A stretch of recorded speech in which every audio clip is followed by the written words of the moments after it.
Hi, all. Thanks so much for watching the Stephanie Feals show. Today, I have a hodgepodge of things to tell you about. First of all, I had to update you on the tofu. So I pressed the tofu like I told you that I was going to, and that turned out okay.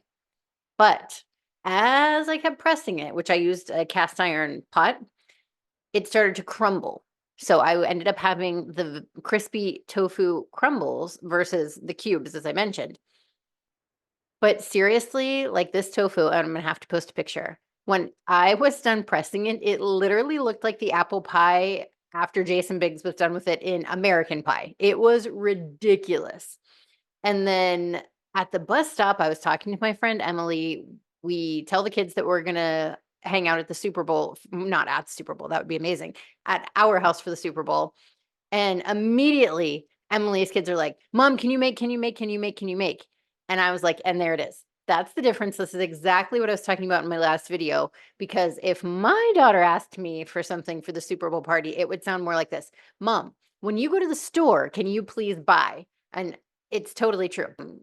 And then online, I saw something very funny, and it was like, when you think you're going to be a laid back mom, but then you actually are like, if one more light's turned on, then I'm going to take all the lights out and we'll live in darkness.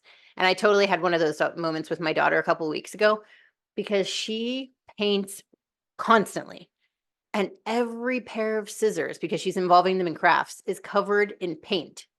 You can't, there's no way to cut anything. You have to like find some sort of rudimentary tool that you can fashion into something. It's ridiculous. So I bought a new pair of scissors. The second day, these scissors have paint all over them. I go to cut a packet of something open and it will not cut because of the paint on the scissors. And I was like, listen, I'm going to buy another pair of scissors. And these scissors are going to be mine. Me and daddy are allowed to use these scissors. You cannot use these scissors. I don't care if I'm caught in a fishing net. Do not use these scissors to rescue me. And I just, I was like, seriously, one day we had these scissors. And even though we talked about it ahead of time, it didn't matter. She was like, oh my God, these are scissors. These are perfect. I have to use them. Scissors, tape, paint, glue. Good Lord. Any kind of craft like that. It lasts. Oh my God. Mod Podge. Good Lord. Everything in my house has been Mod Podge. Between that and then my obsession with laminating things, everything is in some sort of coating in this house. And by the way, if I don't cover it in coating of some sort and my daughter doesn't cover it in coating, then my dog has that because she sheds. We have a lab, so she sheds all the time. And the best meme that I ever saw on that was it was like lab shed twice a year, 6 months in the fall and 6 months in the spring. And that could not be more true. It seems like probably most people have fallen off of their resolutions by now, unless you're one of those, golden people that has managed to stay on track. But I will tell you that I am a person who has stayed on track with my resolution, but it's because we picked the craziest resolution. I mean, not crazy, it's just like out of the norm. We were, I don't know that I'd call it a stretch goal because it's something that you're doing anyway, but just something achievable, but that sometimes can fall off the radar. So for my resolution, I chose to hug my family every day, which is something that you should be doing anyway, right? But I feel like it gets so busy sometimes that you just forget, like you're doing, you're working on homework with kids, you're running to an activity or, whatever it is. And sometimes you get to the end of the day and you're like, oh my God, have we hugged? So we hug every day.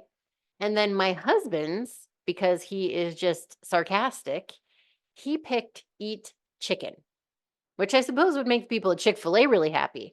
And so every night I'll be like, did you complete your resolution? Have you maintained your resolution? And we'll be like, yes. Like last night we had flautas with chicken for dinner. So we're like, okay, you've met your resolution. All right, it's time to hug and meet mine.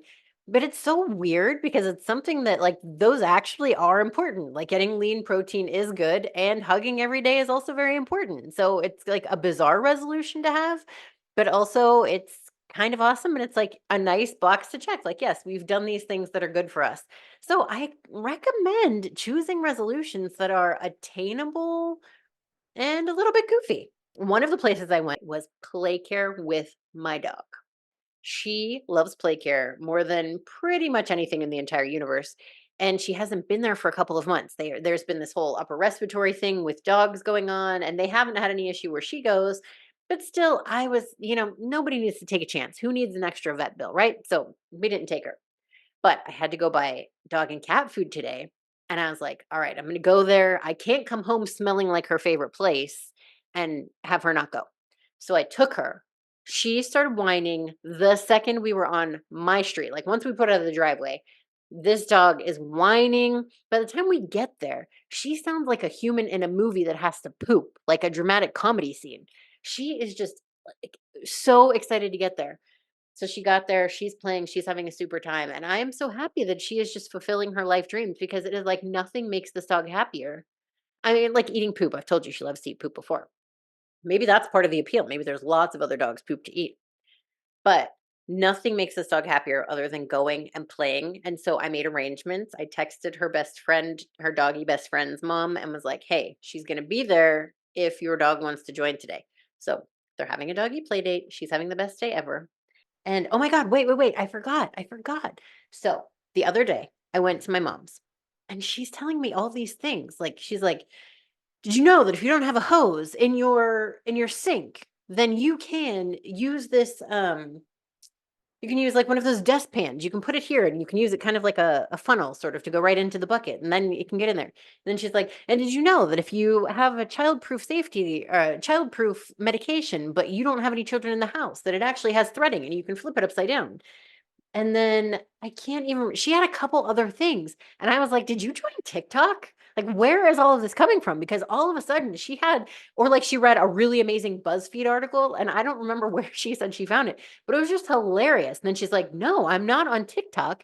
She's like, "That don't join TikTok." And I was like, "Listen, I'm not on TikTok, and I'm not gonna join TikTok." I did have it because my dog's play care posted cute videos on there sometimes. But whenever Congress, both sides, started cooperating and talking about the potential hazards with TikTok, I was like, this is literally the one thing both sides of the US government are cooperating on. I'm out. So I did. I deleted the app and I don't have TikTok and I will not be doing TikTok because, again, when both sides of the United States government agree on anything, that means you better take that seriously because typically they agree on absolutely nothing. So, with that, hope that you guys have a great day, and I will talk to you soon. Bye bye.